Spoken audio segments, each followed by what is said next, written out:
ഈ ആസ്പിരിൻ എന്ന് പറയുന്നത് ഒരു NSAID എന്ന ഗ്രൂപ്പിൽ പെടുന്ന മരുന്നാണ് എന്ന് പലർക്കും അറിയില്ല. അതായത് വേദന സംഹാരികളായിട്ടുള്ള ചില മരുന്നുകളിൽ ഒന്നാണ് ആസ്പിരിൻ. ലോകമെമ്പാടും കോടിക്കണക്കിന് ആളുകൾ ഈ ആസ്പിരിൻ ഗുളികൾ ഡെയിലി എന്ന വണ്ണം കഴിക്കുന്നുണ്ട്. ചിലർ ഇത് കുറേ നാൾ കഴിച്ച് കഴിയുമ്പോഴത്തേക്ക് അങ്ങ് നിർത്തിയെന്നാൽ എന്താ കുഴപ്പം എന്ന് ചിന്തിക്കാറുണ്ട്. പിന്നെ എന്തിനാണ് അത് ബ്ലഡ് തിന്നർ എന്ന രൂപത്തിൽ കഴിക്കുന്നത്? ഇപ്പോൾ നമ്മുടെ അച്ഛനമ്മമാർക്കോ അവരുടെ സഹോദരങ്ങൾക്കോ ഒക്കെ ഹാർട്ട് അറ്റാക്കോ സ്ട്രോക്കോ ഒക്കെ വന്നിട്ടുണ്ടെങ്കിൽ നമുക്കത് വരാനുള്ള സാധ്യത വളരെയധികമുണ്ട് എന്നുള്ളത് മനസ്സിലാക്കുക. അപ്പോൾ ഇങ്ങനെയുള്ള റിസ്ക് ഫാക്ടേഴ്സ് ഉള്ളവർക്ക് ആസ്പിരിൻ ഗുളികകൾ എത്ര ഡോസിൽ കഴിക്കണം? എന്നാൽ തീർച്ചയായിട്ടും ചില ആൾക്കാരിൽ ഇത് പ്രശ്നങ്ങൾ സൃഷ്ടിക്കുക തന്നെ ചെയ്യും. അപ്പോൾ എന്തൊക്കെയാണ് ഇതിൻ്റെ സൈഡ് ഇഫക്ട്സ് എന്ന് നമുക്ക് നോക്കാം. എഫക്റ്റുള്ള എന്ത് മരുന്നും സൈഡ് ഇഫക്റ്റും ഉണ്ടാകും എന്നുള്ളതാണ്. അതിപ്പം പ്രകൃതിയിൽ നിന്നുള്ള സാധനങ്ങളാണെങ്കിലും ശരി. കാര്യം പച്ചവെള്ളം പോലും ഇപ്പോൾ കിഡ്നിക്ക് പ്രശ്നമുള്ളവർക്ക്, ഹാർട്ട് ഫെയിലിയർ ഉള്ളവർക്ക് നമ്മൾ ഒരുമിച്ച് 1 ലിറ്റർ വെള്ളം അടുപ്പിച്ച് കുടിച്ചു കഴിഞ്ഞിട്ടുണ്ടെങ്കിൽ അപ്പം തന്നെ ശ്വാസമുട്ടലുണ്ടായി ഈ കാർഡിയോജനിക് പൾമണറി എഡിമയിലേക്ക് പോയി പെട്ടെന്ന് തന്നെ ആൾ മരിച്ചു പോകുന്ന ഒരു സ്ഥിതിവിശേഷം തന്നെ ഉണ്ടാകാം.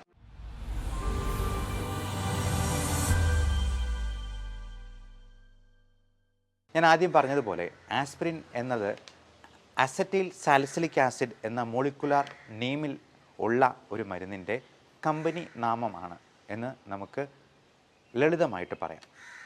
ഈ ആസ്പിരിൻ എന്ന് പറയുന്നത് ഒരു NSAID എന്ന ഗ്രൂപ്പിൽ പെടുന്ന മരുന്നാണ് എന്ന് പലർക്കും അറിയില്ല.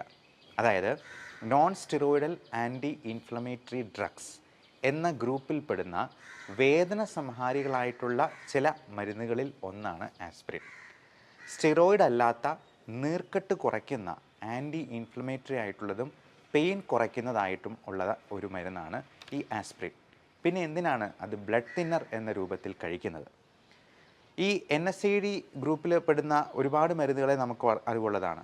പാരസെറ്റമോൾ നമ്മൾ പനിക്ക് കഴിക്കുന്ന സ്ഥിരം കഴിക്കുന്ന ഒരു ഗുളികയാണ്. ഐബുപ്രൂഫിൻ അല്ലെങ്കിൽ ഡൈക്ലോഫിനാക് തുടങ്ങിയ മരുന്നുകളൊക്കെ വളരെ സുലഭമായിട്ട് നമുക്ക് മാർക്കറ്റിൽ കിട്ടുന്നതാണ്. ആ മരുന്നുകളൊക്കെ പല ഉപയോഗത്തിനും മിക്കവാറും വേദനയ്ക്കും അല്ലെങ്കിൽ പനി കുറയ്ക്കാനും ഒക്കെ ആയിട്ട് നമ്മൾ ഉപയോഗിക്കാറുണ്ട്.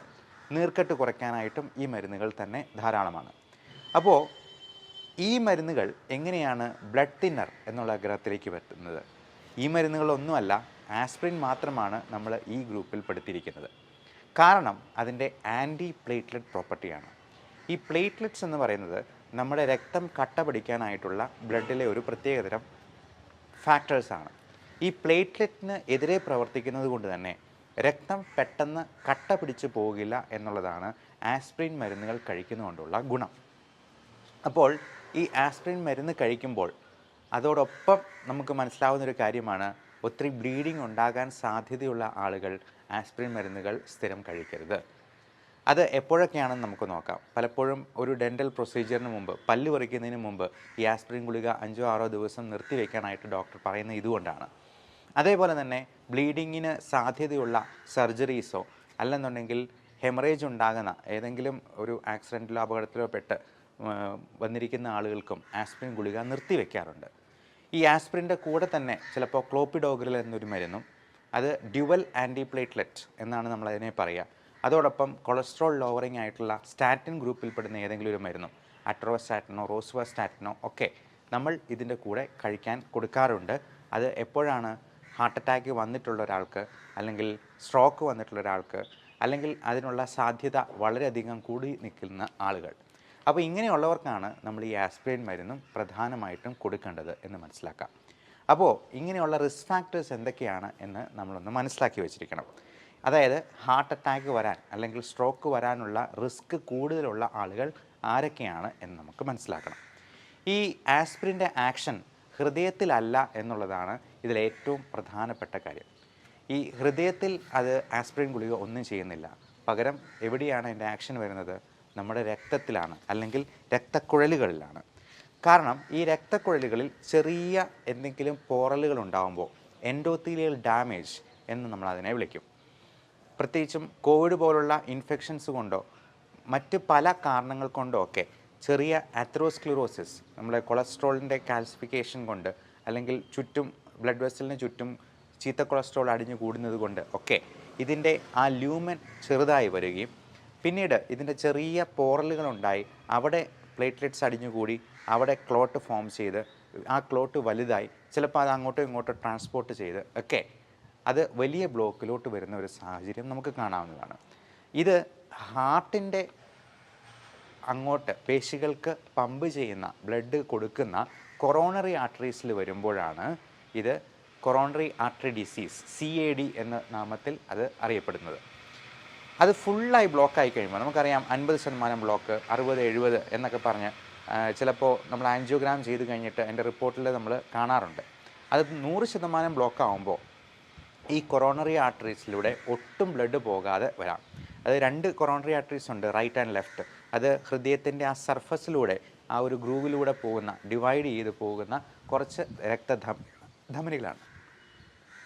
അപ്പോൾ ഈ രക്തധമനികൾ മുഴുവനായിട്ടും ബ്ലോക്ക് ആകുമ്പോൾ ഹൃദയത്തിൻ്റെ പേശികൾക്ക് ഒട്ടും ബ്ലഡ് കിട്ടാതെ വരികയും ആ കോശങ്ങൾ നശിക്കാൻ ഇടവരികയും ചെയ്യുന്നു. അപ്പോഴാണ് നമ്മൾ അതിനെ ഹാർട്ട് അറ്റാക്ക് എന്ന ലേമാൻ ടൈമിൽ അറിയപ്പെടുന്ന മയോകാർഡിയൽ ഇൻഫാർക്ഷൻ എന്ന അസുഖമായി എന്ന് സ്ഥിരീകരിക്കുന്നത്.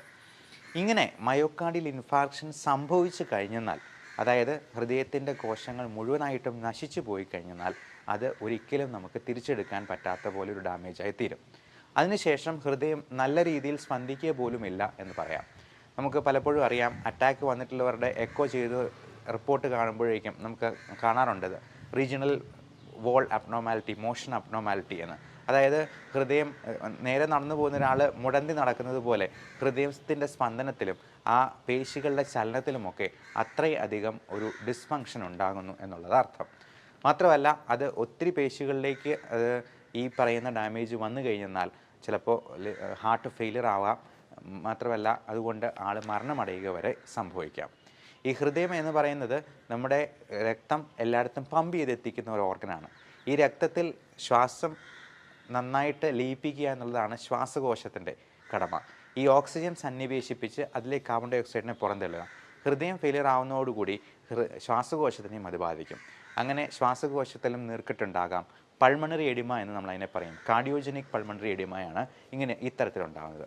മിക്കവാറും 90% മരണകാരണങ്ങൾക്കും ഈ പറഞ്ഞ കാർഡിയോ റെസ്പിറേറ്ററി അറസ്റ്റാണ് ഉണ്ടാവുക. അതായത് ഒന്നെങ്കിൽ ഹൃദയം നിന്ന് പോവും, അല്ലെ ശ്വാസകോശം നിന്ന് പോവും, ചിലപ്പോൾ രണ്ടും കൂടി ഒരുമിച്ച് നിന്ന് പോകാം. ബാക്കി 10%-ഓളമേ ബ്രെയിൻ ഡെത്ത് മൂലം ഉണ്ടാകുന്ന മരണങ്ങൾ സംഭവിക്കത്തുള്ളൂ. അങ്ങനെയുള്ളപ്പോഴാണ് നമ്മൾ പലപ്പോഴും ഇത് ഈ അവയവദാനത്തിന് വേണ്ടി ഈ അവയവങ്ങളെല്ലാം ഉപയോഗിക്കാൻ പറ്റുന്ന ഒരു സാഹചര്യമായിട്ട് അതിനെ കണക്ക് കൂട്ടുന്നത്. അപ്പോൾ ഇങ്ങനെ കട്ട പിടിച്ച് ബ്ലോക്ക് ഉണ്ടാകാതിരിക്കാൻ വേണ്ടിയാണ് നമ്മൾ ഈ ആസ്പിരിൻ മരുന്ന് കഴിക്കുന്നത്. അപ്പം രോഗം വരാതെ നോക്കാം എന്നുള്ളതാണ് ഈ ആസ്പിരിൻ ഗുളിക കഴിക്കുന്നതിൻ്റെ മെയിനായിട്ടുള്ള ഉദ്ദേശം. ഞാൻ ആദ്യം പറഞ്ഞ പോലെ ലോകമെമ്പാടും കോടിക്കണക്കിന് ആളുകൾ ഈ ആസ്പിരിൻ ഗുളികൾ ഡെയിലി എന്ന വണ്ണം കഴിക്കുന്നുണ്ട്. നമ്മുടെ നാട്ടിലും അത് ഒരുപാട് ആൾക്കാരത് കഴിച്ചുകൊണ്ടിരിക്കുന്നതാണ്. ചിലർ ഇത് കുറേ നാൾ കഴിച്ച് കഴിയുമ്പോഴത്തേക്ക് അങ്ങ് നിർത്തിയെന്നാൽ എന്താ കുഴപ്പം എന്ന് ചിന്തിക്കാറുണ്ട്. പലപ്പോഴും ഇങ്ങനെയുള്ള റിസ്ക് ഫാക്ടേഴ്സ് ഉള്ളവർക്ക്, അല്ലെങ്കിൽ ഒരു തവണ ഹാർട്ട് അറ്റാക്കോ സ്ട്രോക്കോ വന്നിട്ടുള്ളവർക്ക് അത് നിർത്താതിരിക്കുന്നതാണ് ഏറ്റവും നല്ലത്. കാരണം നിർത്തിക്കഴിഞ്ഞാൽ ഉറപ്പായിട്ടും രണ്ടാമതൊരു അറ്റാക്കോ അല്ലെങ്കിൽ സ്ട്രോക്കോ ഒക്കെ വരാനുള്ള സാധ്യത ഈ കൂട്ടർക്ക് വളരെ കൂടുതലാണ്. അപ്പോൾ ഇതിൻ്റെ നമ്മുടെ ക്ലിനിക്കൽ ട്രയൽസ് നടത്തുമ്പോൾ, ഇതിൽ പല ആധികാരിക പഠനങ്ങൾ നടത്തുമ്പോഴും ഈ കൊളസ്ട്രോൾ മാത്രമല്ല നമുക്ക് ബ്ലോക്ക് ഉണ്ടാക്കുന്നത്, അതിന് മറ്റ് പല കാരണങ്ങളുമുണ്ട്. ഇതിൻ്റെ റിസ്ക് ഫാക്ടേഴ്സാണ് നമ്മൾ ആദ്യമേ തന്നെ അറിഞ്ഞു വെക്കേണ്ടത്. അപ്പോൾ ഇതിൻ്റെ ഏറ്റവും പ്രധാനമായിട്ടുള്ള ഈ സെഡൻറ്ററി ലൈഫ് സ്റ്റൈൽ, നമ്മൾ ഒറ്റ ഇരിപ്പിൽ തന്നെ ഇരുന്നുകൊണ്ട് ജോലി ചെയ്യുന്നവർ, അമിത വണ്ണമുള്ളവർ, ദുർമേധസ്സുള്ളവർ, ആ കൂടെ ഏറ്റവും പ്രധാനപ്പെട്ട ഒരു റിസ്ക് ഫാക്ടറാണ് നമ്മുടെ ഹെറിഡിറ്ററി ആയിട്ടുള്ള ജനറ്റിക് ഫാക്ടേഴ്സ്. ഇപ്പോൾ നമ്മുടെ അച്ഛനമ്മമാർക്കോ അവരുടെ സഹോദരങ്ങൾക്കോ ഒക്കെ ഹാർട്ട് അറ്റാക്കോ സ്ട്രോക്കോ ഒക്കെ വന്നിട്ടുണ്ടെങ്കിൽ നമുക്കത് വരാനുള്ള സാധ്യത വളരെയധികമുണ്ട് എന്നുള്ളത് മനസ്സിലാക്കുക. അപ്പോൾ നമ്മൾ വർഷത്തിലൊരിക്കലെങ്കിലും ഒരു ട്രെഡ്മിൽ ടെസ്റ്റോ അല്ലെങ്കിൽ നമുക്ക് എക്സസൈസ് ഇൻഡ്യൂസ്ഡ് ഡീസാച്ചുറേഷനോ, എക്സസൈസിൽ ഒരു കപ്പാസിറ്റി ഇല്ല എന്ന് തോന്നുകയോ ചെയ്യുകയാണെങ്കിൽ അതിന് വേണ്ട പരിശോധനകൾ നടത്തുക. വർഷത്തിലൊരിക്കലെങ്കിലും ഒരു ECG എടുക്കുന്നത് നന്നായിരിക്കും ഇങ്ങനെ റിസ്ക് ഫാക്ടേഴ്സ് ഉള്ളവർക്ക്. അതേപോലെ തന്നെയുള്ള ഒരു റിസ്ക് ഫാക്ടറാണ് ഡയബറ്റീസ്, ഹൈപ്പർ ടെൻഷൻ, കൊളസ്ട്രോൾ കൂടി നിൽക്കുന്ന അവസ്ഥ. അതിൽ പ്രത്യേകിച്ചും LDL എന്ന് പറയുന്നത് ചീത്ത കൊളസ്ട്രോളാണ്, HDL ഗുഡ് കൊളസ്ട്രോളാണ്, ട്രൈഗ്ലിസറൈഡ് ഉണ്ട്, ടോട്ടൽ കൊളസ്ട്രോൾ ഉണ്ട്. അപ്പോൾ ഈ ലിപ്പിഡ് പ്രൊഫൈൽ അതും വർഷത്തിലൊരിക്കലെങ്കിലും നോക്കുക. ഡയബറ്റിക് ആയിട്ടുള്ളവർക്ക് 3 മാസത്തെ ആവറേജ് ലെവൽ അറിയുന്ന HbA1c എന്ന ടെസ്റ്റ് ചെയ്ത് നോക്കുക. അത് 7-ൽ താഴെയാണ് എന്നുള്ളത് ഉറപ്പ് വരുത്തുക. അത് അല്ല എന്നുണ്ടെങ്കിൽ നിങ്ങളുടെ മരുന്നുകളിലും ഇൻസുലിനിലും മാറ്റം വരുത്തുക.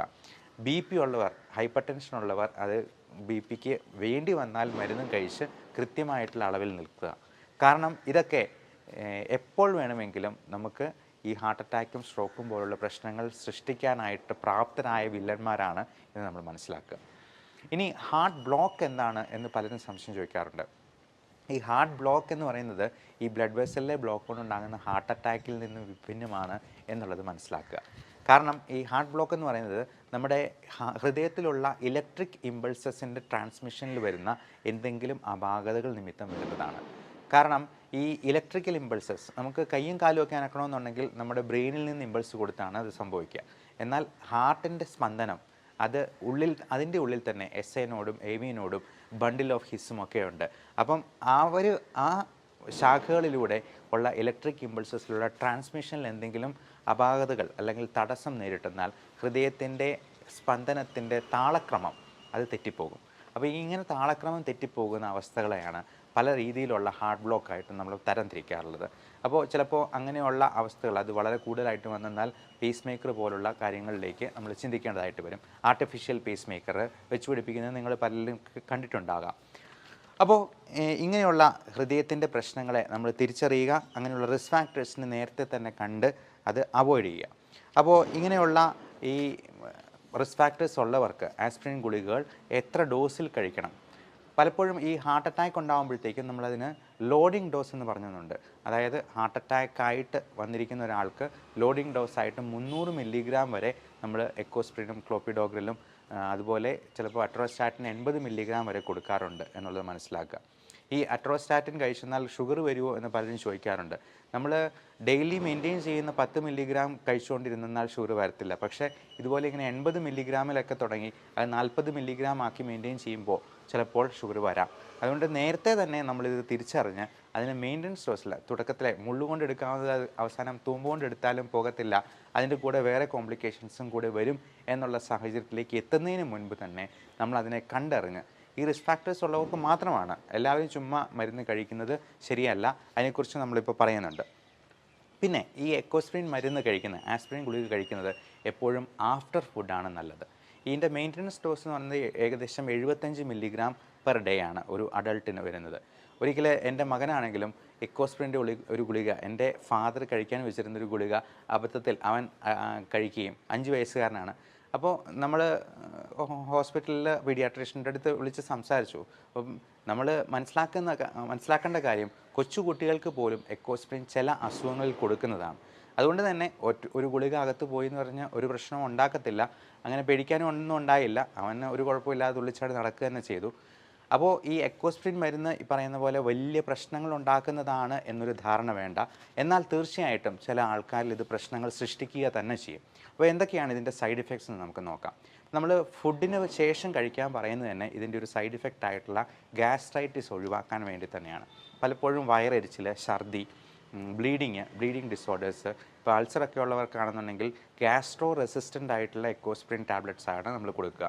കാരണം ഇതിന് ഒരു ഫിലിം കോട്ടൊക്കെ കൊടുത്ത് അത് പെട്ടെന്ന് തന്നെ ഈ ഹൈഡ്രോക്ലോറിക് ആസിഡിൽ അത് ബേൺ ചെയ്ത് അത് വീണ്ടും അൾസർ ഉണ്ടാക്കാൻ ഒരു സാഹചര്യം ഉണ്ടാക്കാതിരിക്കാൻ വേണ്ടി നമ്മൾ പ്രത്യേകമായിട്ട് അതിനു വേണ്ടിയുള്ള PPI പ്രോട്ടോൺ പമ്പ് ഇൻഹിബിറ്റേഴ്സ് ആയിട്ടുള്ള പാൻഡോപ്രസോളോ, റബിപ്രസോളോ അല്ലെങ്കിൽ റാനിറ്റിഡിൻ പോലുള്ള മരുന്നുകളും എൻ്റെ കൂടെ കൊടുക്കാറുണ്ട്. അപ്പോൾ ഇത് ബിഫോർ ഫുഡ് കഴിച്ചിട്ട് റാനിറ്റിഡിനോ പാൻഡോപ്രസോളോ ബിഫോർ ഫുഡ് കഴിച്ച് ഭക്ഷണത്തിന് ശേഷമാണ് നമ്മൾ എക്കോസ്പ്രിനും ക്ലോപ്പിഡോഗ്രിലും പോലുള്ള മരുന്നുകൾ കഴിക്കാൻ നിർദ്ദേശിക്കുക. അത് മിക്കവാറും രാത്രിയിൽ കഴിക്കുക എന്നുള്ളതാണ്.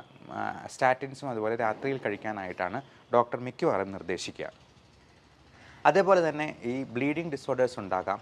പ്രത്യേകിച്ചും പല്ല് പറിച്ച് കഴിഞ്ഞിട്ട് ബ്ലീഡിങ് ഉണ്ടാകാനുള്ള സാധ്യതയുണ്ട്. അതുകൊണ്ട് ഒരാഴ്ച മുമ്പേ, ഒരു 5 ദിവസം മുന്നേ എങ്കിലും നമ്മൾ എക്കോസ്പ്രിൻ ഗുളികൾ നിർത്തേണ്ടതുണ്ട്. ക്ലോപ്ലെറ്റും രണ്ടും കൂടി കഴിക്കുന്നവർക്കാണ് ഇതിൻ്റെ റിസ്ക് കൂടുതൽ. ഡ്യുവൽ ആൻറ്റിപ്ലേറ്റ്സ് ഉള്ളപ്പോഴത്തേക്കും തീർച്ചയായിട്ടും ബ്ലീഡിങ് റിസ്ക് ഉണ്ട്. അതുകൊണ്ട് എന്നാൽ ഒരു ആൻറ്റിപ്ലേറ്റ്ലെറ്റ് മാത്രമായിട്ട് കഴിക്കുന്നവർക്ക് അത്ര തന്നെ റിസ്ക് ഇല്ല എന്ന് നമുക്ക് പറയാം. അതേപോലെ റാഷസ് ഉണ്ടാകാം. ഏത് മരുന്നിനും എഫക്റ്റുള്ള എന്ത് മരുന്നിനും സൈഡ് എഫക്റ്റും ഉണ്ടാകും എന്നുള്ളതാണ്. അതിപ്പം പ്രകൃതിയിൽ നിന്നുള്ള സാധനങ്ങളാണെങ്കിലും ശരി, എഫക്റ്റുള്ള എന്തിനും സൈഡ് എഫക്റ്റ് ഉണ്ട്. പച്ചവെള്ളമാണെങ്കിലും ഒരു പരിധിയിൽ കൂടുതൽ കൃത്യമായിട്ടൊരു ഡോസ് ഉണ്ട്, അതിന് ഒരു ഇൻഡിക്കേഷനുണ്ട്, കോൺട്രാ ഇൻഡിക്കേഷനുണ്ട്. കാര്യം പച്ചവെള്ളം പോലും ഇപ്പോൾ കിഡ്നിക്ക് പ്രശ്നമുള്ളവർക്ക്, ലങ്സിന് എന്തെങ്കിലും നീർക്കെട്ടുള്ളവർക്ക്, അല്ലെങ്കിൽ ഹാർട്ട് ഫെയിലിയർ ഉള്ളവർക്ക് നമ്മൾ ഒരുമിച്ച് 1 ലിറ്റർ വെള്ളം അടുപ്പിച്ച് കുടിച്ചു കഴിഞ്ഞിട്ടുണ്ടെങ്കിൽ അപ്പം തന്നെ ശ്വാസമുട്ടലുണ്ടായി ഈ കാർഡിയോജനിക് പൾമറി എഡിമയിലേക്ക് പോയി പെട്ടെന്ന് തന്നെ ആൾ മരിച്ചു പോകുന്ന ഒരു സ്ഥിതിവിശേഷം തന്നെ ഉണ്ടാക്കാം. അതുകൊണ്ട് എല്ലാത്തിനും ഇൻഡിക്കേഷനുണ്ട്, കോൺട്രാ ഇൻഡിക്കേഷനുണ്ട്, എല്ലാത്തിനും സൈഡ് ഇഫക്റ്റും ഉണ്ടാകാം എന്നുള്ളത് മനസ്സിലാക്കുക. പിന്നീട് ഈ ഒരു പ്രശ്നവുമില്ലാതെ ഈ ഗുളിക കഴിക്കേണ്ട എന്നുള്ളതാണ് ഏറ്റവും പുതിയ ആധികാരിക പഠനങ്ങൾ കാണിക്കുന്നത്. ക്ലിനിക്കൽ ട്രയൽസിൻ്റെ ബേസിസിലാണ് നമ്മൾ എവിഡൻസ് ബേസ്ഡ് മെഡിസിനാണ് മോഡേൺ മെഡിസിൻ്റെ അലോപ്പതി ട്രീറ്റ്മെൻറ്റ് കൊടുക്കുക. അപ്പോൾ പുതിയതായി നടത്തിയ ക്ലിനിക്കൽ ട്രയൽസിലെല്ലാം എക്കോസ്പ്രിൻ ഗുളിക ഒരാവശ്യമില്ലാതെ കഴിക്കേണ്ട ആവശ്യമില്ല. 2 or 3 റിസ്ക് ഫാക്ടേഴ്സ് ഉണ്ട്. 2-ൽ കൂടുതൽ റിസ്ക് ഫാക്ടർ ഉണ്ടെങ്കിൽ ഉറപ്പായിട്ടും എക്കോസ്പ്രിൻ കഴിക്കണം. ഒരു റിസ്ക് ഫാക്ടർ മാത്രമായിട്ടുള്ളതെങ്കിൽ എക്കോസ്പ്രിൻ നിങ്ങൾക്ക് കഴിക്കാതിരിക്കാം. അത് നിങ്ങളുടെ ഡോക്ടറുമായിട്ട് സംസാരിച്ച് ആ ഡോക്ടറിൻ്റെ ഡിസ്ക്രിപ്ഷന് വിടുക എന്നുള്ളതാണ് നമുക്ക് പറയാനുള്ളൊരു സജഷൻ. ഈ വിഷയത്തെപ്പറ്റി എന്തെങ്കിലും സംശയങ്ങളുണ്ടെങ്കിൽ you can contact in the WhatsApp given below 9567710073. അർജൻറ്റായിട്ടുള്ള ഓൺലൈൻ കൺസൾട്ടേഷൻ ആവശ്യമുണ്ടെങ്കിൽ നിങ്ങൾക്ക് ഫോൺ ചെയ്യാവുന്നതുമാണ്. Everyone stay safe, stay healthy.